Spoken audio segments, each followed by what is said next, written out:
fishing, it's in my soul. Welcome to the Salt Strong Podcast, disrupting fishing entertainment as you know it. Prepare to laugh. Prepare to get to know fishing legends in a whole new and unfiltered way. And on occasion, you might even learn a thing or two about fishing. Here's your host, Joe Simons. Like diamonds. What happened when both Democrats and Republicans put God first?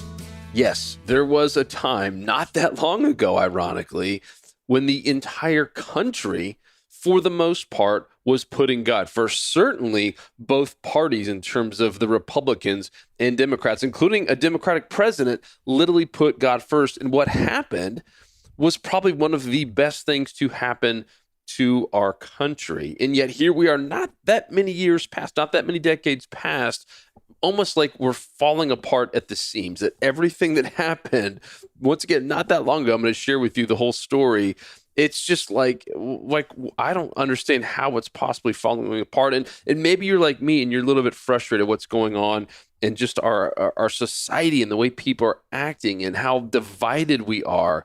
I mean, this is the most division and hatred and just flat out meanness out there. Is I don't know the right word to use here, but I mean, it is just hatred and people being absolutely mean everywhere, and not just on social media, but I mean, if you watch the news, which I encourage you not to, but I know a lot of you do, and if you watch the news, I mean, it's just like, what the heck is going on out there?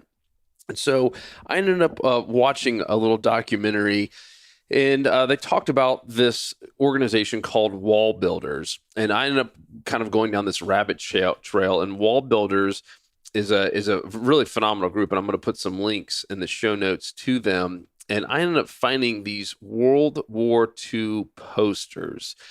And if you guys know anything about history, this is a time when President Franklin D. Roosevelt, FDR, was the president. And if you know anything about FDR, I mean, he was not Republican, he was a Democrat. And yet, what I'm about to walk you through and show you in the show notes proves that even a Democratic president at the time, which now you would just think, oh my gosh, they hate Christians and hate anything with the word God. And I don't know how we've once again kind of moved this far away from where we used to be.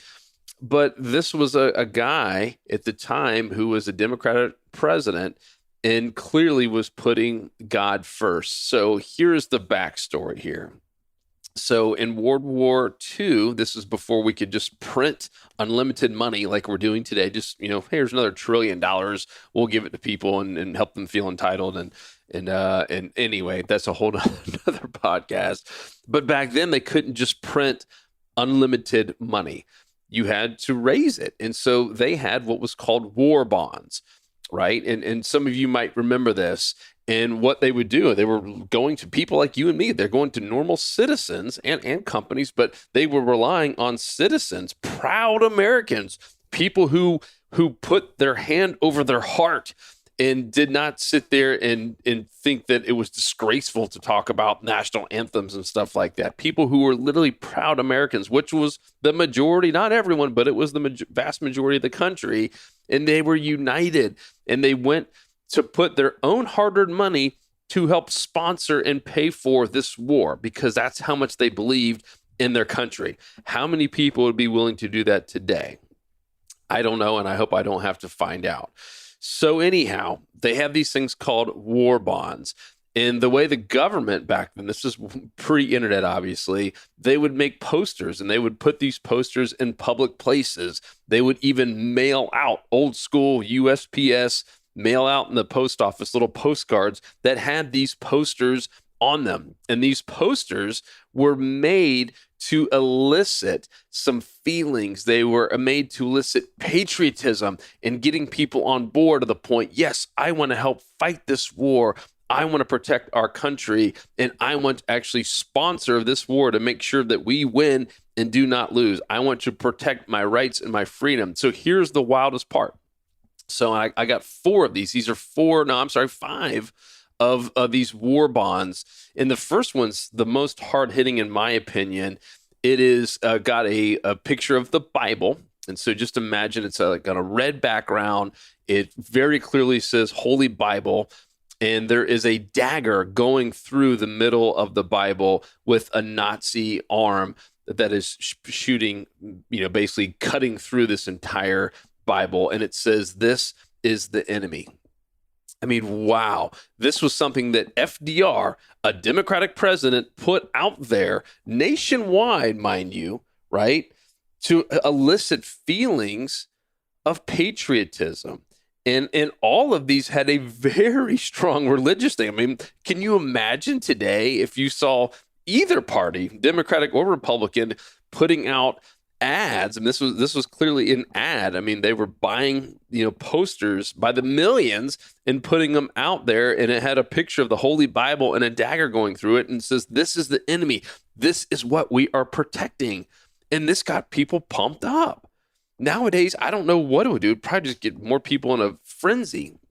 The next one, it's got 3 soldiers' arms with different weapons. And it actually says, this is the text on the ad that was put out there to all of America to raise money for the war because we were so united around God.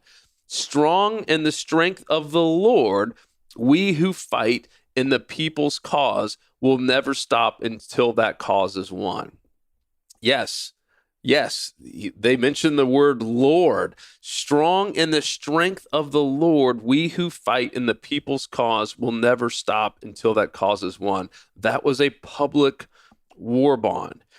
The next one, it is a picture of a scene from the Bible with the 3 wise men. It's literally a Bible, and there is the Star of Bethlehem on this war bond. And it says, "For peace and serenity." I'm sorry, peace and security. For peace and security. It's in some old cursive. And then it says, "Buy bonds." This was the ad. This was the stuff they were printing out with tax dollar money to go raise more money to buy these war bonds. And then this 4th one, there is a picture of FDR, once again, a Democratic president. And it says, "Buy victory bonds. In the strength of great hope, we must shoulder our common load." And right below FDR, really right where his right breast would be, is a big cross, a Christian cross, and a family all kind of huddled together looking at this cross. And then FDR's picture is right up above it. I mean, couldn't be any more clear that this is a kind of a Christian-based, religious-based, war bond advertisement, if you will. The 5th one here, "Save freedom of worship." It has, 6 people who are praying, clearly have their hands clasped together down in prayer. "Save freedom of worship, buy war bonds." Wow. Save freedom of worship, buy war bonds. I mean, let that sink in. Can you imagine if we put that out there today? Right? I mean, what would that stir up? I mean, it's amazing how offended people are about anything to do with Christianity, and all of a sudden it's become a negative thing, and then we've divided these essentially 2 political parties into, one being completely anti-Christian, it feels like, in not every sense of the imagination, but in most parts. And then the other one is, the Republican side is more, hey, let's, do good stuff and be Christians and put God first. And so here we are, right? And we're obviously in the year 2021 as I'm recording this, and we're now more divided than ever, right? We've literally let all of the things that were bringing us together back then has just completely torn apart at the seams. It was like it absolutely never happened. And of course, let me step back because I never really kind of tied the whole thing together. We all know what happened, I assume, right? That was the title of this whole podcast. We put God first, right? We had emblems like this, and we had advertisements going out nationwide that, hey, are we protecting our religious freedom? Like, that was a big part of what we were fighting for. We had the enemy. The enemy was the opposite of Christ. The enemy was the opposite of the Bible. I mean, that very first one with the dagger going through the Bible, it literally says this is the enemy. And of course, we all know what happened. We came out on top. I mean, and I would say, I wasn't around at the time, obviously, but just reading history, I mean, it seems like we came out as a country more unified and stronger than ever before. Obviously, a very tough time, lost a lot of amazing people. But in general, the country came out stronger and more unified than ever before, putting God first. The same way that our country started. I mean, these were people, for the most part, if you go back, the Pilgrims were looking for religious freedom. They wanted to be able to put God first, and obviously came out stronger than ever before, lost a lot of people, had a lot of hardships, but put God first. And obviously we thank them because we have our country, America, today. So now back to where we are here in present day. We're clearly not putting God first. We've kicked him out of schools. We've kicked him out of almost everything public. Now if even politicians mention anything, like, can you imagine if we had posters like that from either side, all of a sudden people would erupt, and that's not fair. And I mean, it's just so crazy how far we've come. And yet we also kind of scratch our heads and saying, well, hey, what's going on? Like, why are we so divided? Why is this whole country so full of hate? And the one thing I can kind of point back to, and I've talked about this before, is I mean, we kick God out of everything, right? What do you think's going to happen?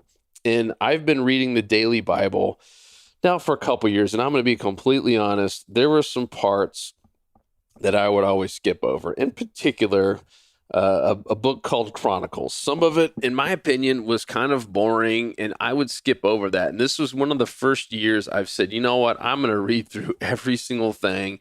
And it's been really interesting to read about a lot of these old kings. And the book of Chronicles talks about, it's the chronological order of these different kings that came and went.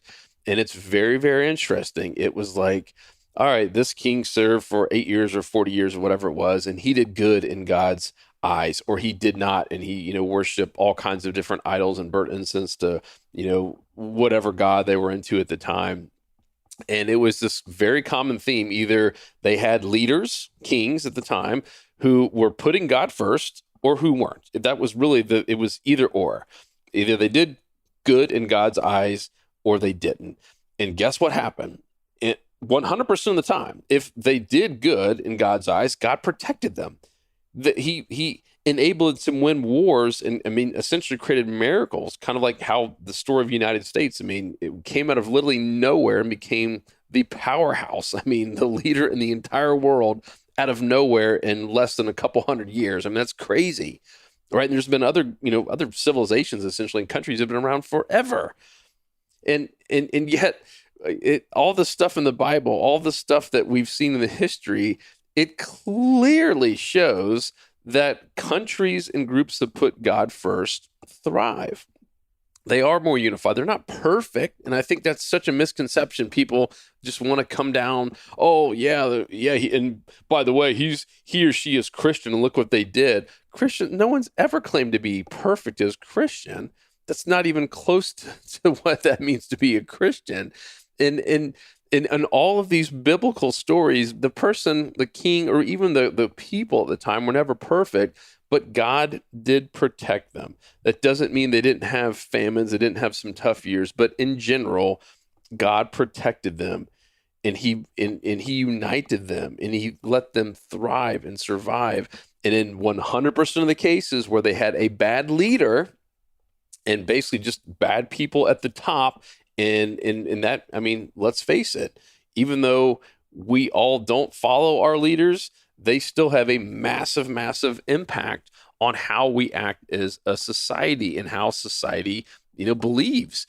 And it was in 100% of the cases when you had a bad king, a bad leader in biblical times all the way to today's age, and it was God literally was punishing them and almost like purposely dividing them. And I feel like that's where we are today. And maybe you do as well. And so you might be wondering, all right, Joe, like, what's the answer? Well, here's something I've really struggled with.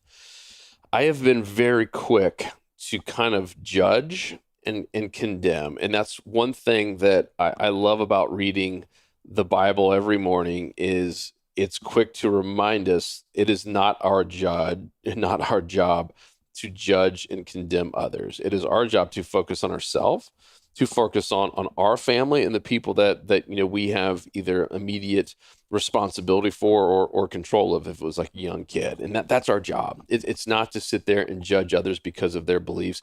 God will take care of that. And so that's been one of my biggest issues, is kind of condemning others and, just seeing what people write on social media, or in my opinion, their crazy beliefs.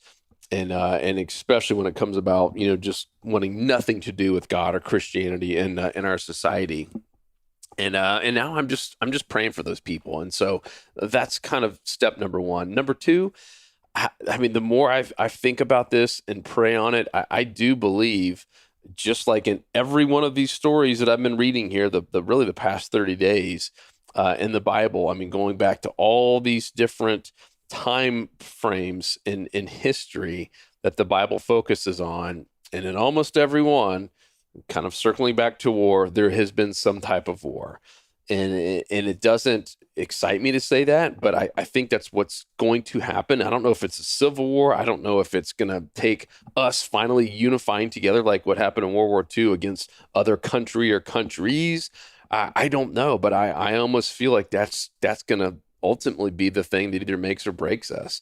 And I'm just praying that if and when that does happen, some sort of war, and it could be just a flat out religious war, I don't know, that God does step in, and I know he will, but that he steps in so big and shines so brightly that even these people who in my opinion have been just completely blinded and just kind of taken over by Satan, just see his glory and how amazing he is, and that he loves everyone regardless of what they're thinking or feeling right now. And he loves people who aren't perfect. And he loves all of us. We're all his children. And so I don't know. I really struggle with this. And I wish I had an answer. Or, I wish there was, something that you could just point to and say, yeah, it's going to happen here. And here's how we're going to, we're all going to come out better and united from this. But all I know is that something has to happen. It can't keep going on like this forever, or the whole country will just at some point fall apart. The only way to grow, both as a country spiritually, is to unify and to get on the same page. I mean, I've talked about that in my book, Fishing for Happiness. I've talked about it on countless podcasts, is the power of a clearly written down mission and a purpose. And right now, our country does not have one. And back then, when we were fighting for our lives and fighting for our freedom, we had a purpose and a clearly written down mission. We were going to win this war, and we knew why. And clearly, God and our religious freedoms were up at the very top. I mean, that's crazy. And I've never seen these before until I started looking at this wall builder site, and they have some really, really amazing videos, and sell a lot of different DVDs and some really, really cool things they've done on a history. So I can only say great things about wall builders, and I've seen a couple of their other videos, which is fantastic. But I'd love your feedback on this.